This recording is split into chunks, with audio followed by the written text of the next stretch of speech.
Bonjour. Vous allez jogger? Non, non, du coup je vais prendre plus de temps, mais je vais en profiter. Est-ce que vous êtes déjà allé à l'école? Oui. Et vous savez que, surtout aujourd'hui, nos anciens n'en ont pas profité, mais surtout aujourd'hui, nous avons de très très beaux livres avec énormément de très belles images. Et alors devinez ce que font les professeurs. Est-ce qu'ils utilisent les livres? Qu'est-ce qu'ils font? Des polycopiés. Et alors comment font-ils? Est-ce que certains d'entre vous sont professeurs et font des polycopes? Alors, je rassemble mes ressources, c'est-à-dire un vieux livre dans lequel j'avais des exercices qui étaient vraiment très très intéressants, et puis le livre un petit peu l'élève parce qu'il est à la maison, donc tant qu'à faire, il va pouvoir l'utiliser, et puis surtout, je vais chercher sur Internet différentes ressources. Et alors là, je trouve des vidéos, et qu'est-ce que je vais faire de mes vidéos pour les mettre sur le polycope? Eh bien, pas grand-chose. Et donc, ce qu'on observe finalement, c'est qu'actuellement, on a validé le fait qu'il y avait toutes sortes d'outils numériques extrêmement pertinents pour enseigner, mais qu'ils étaient extrêmement peu portables à la fois dans la classe, et que si par exemple on les utilisait en classe en les projetant, la circulation des savoirs de l'école à la maison était pas facilitée. Et donc nous avons inventé le polycope virtuel. Alors nous, c'est qui? Je me présente. Je suis Sandrine de Montsabert, je suis doctorante en sciences de l'éducation. Dans une ancienne vie, j'étais ingénieure en informatique.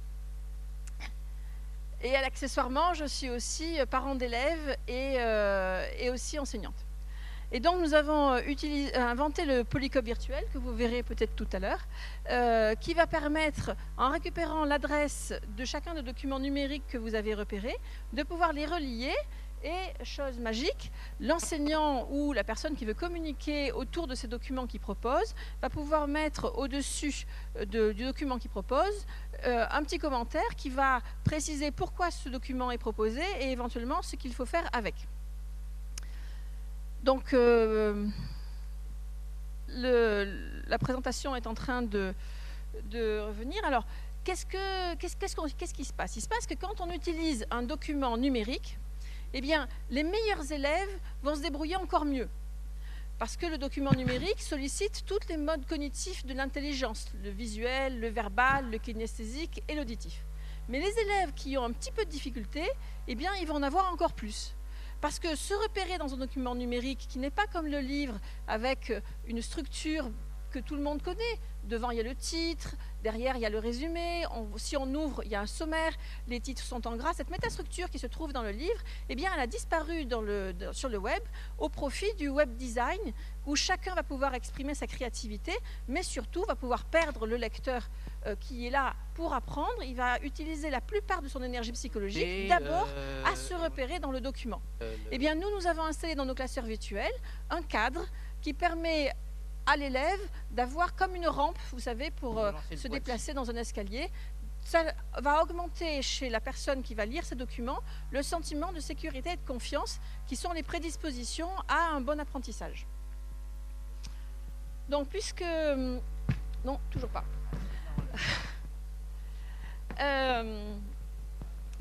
Voilà. Donc, vous le verrez tout à l'heure. Hop.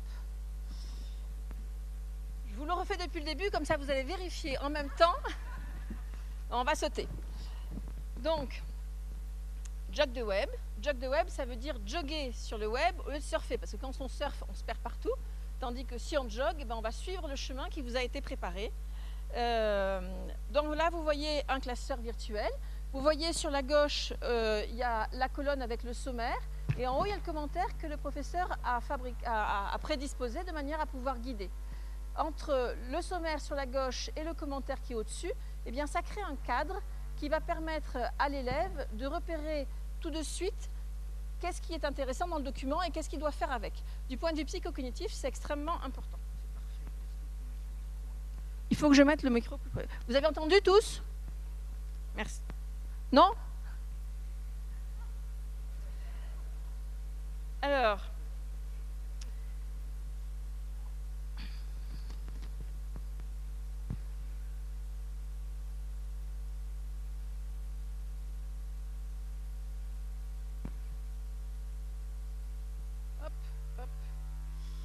Donc vous voyez ici des résultats pour... alors, oups, ils sont durs avec moi, franchement. Déjà qu'il y avait le stress. Alors on y va.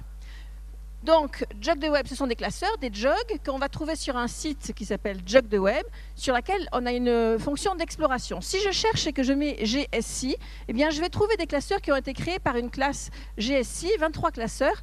Le professeur leur a demandé de créer chacun un classeur. Si on clique sur Voir, on va pouvoir le contenu du classeur. Donc, stop.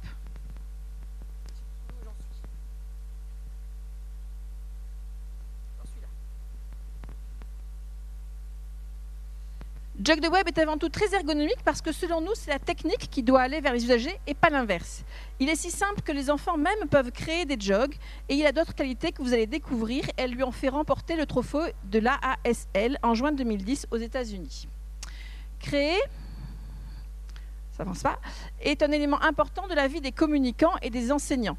Les enseignants, à partir de documents qu'ils rassemblent, créent des polycopes uniques, qui va servir le moment unique, qui va se vivre en classe et qui permettra aux enfants de comprendre et d'apprendre. Montrer les enseignants comme les enfants aiment à montrer. Chercher et puis montrer et puis démontrer. Ce grand garçon a choisi un de ses sujets favoris pour faire un exposé. Il aurait bien voulu montrer cette vidéo trouvée sur Internet, mais comment faire? Il n'a pas vraiment les moyens d'accrocher ça à son poster. Parce que vraiment, les documents numériques qui sont si alléchants sont très difficiles à intégrer dans les usages courants. Enrichir. Les enseignants cherchent à enrichir les moments vécus en classe et les documents mis à la disposition des élèves. Parce que face à un document inerte noir et blanc, les élèves n'ont pas tous le goût de garder le sourire. En même temps, on observe que la variété de documents numériques, vidéos, exercices interactifs sollicite mieux les différents modes cognitifs et améliore l'attention des élèves. Vous le voyez, un des enjeux du numérique, c'est l'autonomie des élèves. Il peut faire faux sans s'humilier, avancer à son rythme. Les élèves vont s'entraider et profiter de ce que les documents parlent à toutes les formes d'intelligence visuelle, verbale, auditive ou kinesthésique. Pour l'enseignant, l'enjeu est de repérer sur Internet des ressources pertinentes, une heuristique adaptée, chercher photos, vidéos, exercices, flash, comme le langage des animations, sera tout aussi fructueux que de visiter des sites institutionnels qui travaillent depuis longtemps à repérer des ressources numériques. Ensuite, il reste simplement à l'enseignant à relier le tout. D'abord, une stratégie de formation utilisant des ressources sélectionnées et coordonnant le tout avec ses propres textes. C'est la partie scénarisation, ingénierie didactique du métier de l'enseignant. Et puis lier. Lier se fait simplement en appuyant sur le bouton, vous allez le voir, qui s'installe avec l'accessoire Jug the Web. C'est plus simple et plus rapide qu'avec une photocopieuse. C'est un nouveau parcours, donc il faut créer un nouveau classeur. Ça se fait directement. Le commentaire qui accompagne le jog est important. Il définit souvent l'objectif du parcours proposé, permet aussi de classer le jog et de le repérer. Ici, vous avez un très mauvais exemple de commentaire. Les lecteurs ne sauront pas du tout de quoi il s'agit. Les jogs se classent aussi par leur catégorie et à terme, cela devrait donner accès à des communautés différentes. On rajoute de la même manière autant de pages que l'on veut. Personnaliser, l'enseignant peut personnaliser les contenus de ses classeurs grâce aux intercalaires sur lesquels il peut intégrer du discours personnel. On fait une page personnelle, on peut faire copier directement à partir d'une page Word et après avoir validé, le texte apparaît directement dans le classeur. Ces intercalaires, vous voyez, là on avance dans le jog simplement en appuyant sur les flèches. Voilà, en fin de jog, il y a une zone commentaire qui est créée qui va permettre à l'enseignant et à l'élève de pouvoir communiquer directement en ligne, ce qui fait que si l'enfant n'est pas à l'école, pour quelque raison que ce soit, il peut tout à fait continuer ses activités avec la classe. Parce que d'abord, Jug the Web est un lieu d'aide et d'entraide. Pourquoi? Parce que nos classes pilotes nous ont permis d'observer que l'utilisation des jogs permet de guider et de structurer l'activité de la classe avec des outils numériques. L'enseignant, qui a préparé le parcours didactique, a disposé tout ce qu'il faut pour l'activité des enfants et il peut, au moment où il est mis en présence des élèves, se rendre vraiment présent. Il n'est plus attaché au tableau. Il peut passer de poste en poste et être vigilant aux attitudes des élèves.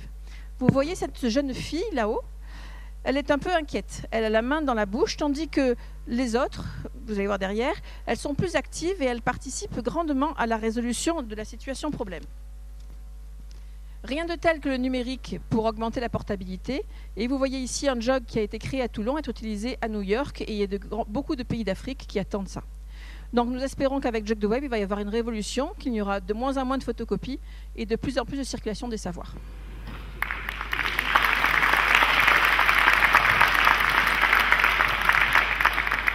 Merci beaucoup. Alors, en attendant que nous puissions jogger justement avec nos enfants ou dans les classes, comment est-ce qu'on peut vous aider à développer votre projet ? Alors d'abord, vous pouvez déjà jogger. On a plus de 6000 classeurs qui ont été créés. C'est un outil qui est très utilisé aux États-Unis et peu en France, alors que les inventeurs sont français. Il est utilisé dans plus de 100 pays et nous avons tous les jours 40 000 pages qui sont vues. Et donc nous recherchons des partenaires parce que donc je suis chercheur, je travaille avec l'université, mais il y a une entreprise qui me soutient et qui fait évoluer le produit au fur et à mesure de la demande des enseignants qui participent à ma recherche. Et donc j'ai toutes sortes de nouvelles options qui sont demandées, comme par exemple les commentaires audio qui seraient fort utiles, par exemple dans les pays de tradition orale, en Afrique, on me le demande beaucoup. Et toutes sortes d'autres activités. Donc on cherche d'abord des utilisateurs, parce qu'il y a des classes au Bénin qui n'ont pas tous les professeurs qui leur seraient nécessaires pour pouvoir passer le bac équivalent français et pouvoir profiter des cours en ligne de l'Agence universitaire de la francophonie. Et ils me disent, s'il vous plaît, demandez à vos enseignants qu'ils fassent tout leur parcours, donc transférer leur polycope sur Jug the Web, de manière à ce que nous, on puisse, en donnant simplement des tuteurs à nos élèves, leur permettre de passer le baccalauréat de français. Et donc on cherche des professeurs pour faire des classeurs et on cherche aussi des investisseurs pour nous soutenir dans ce projet pour continuer à développer le logiciel. Merci beaucoup.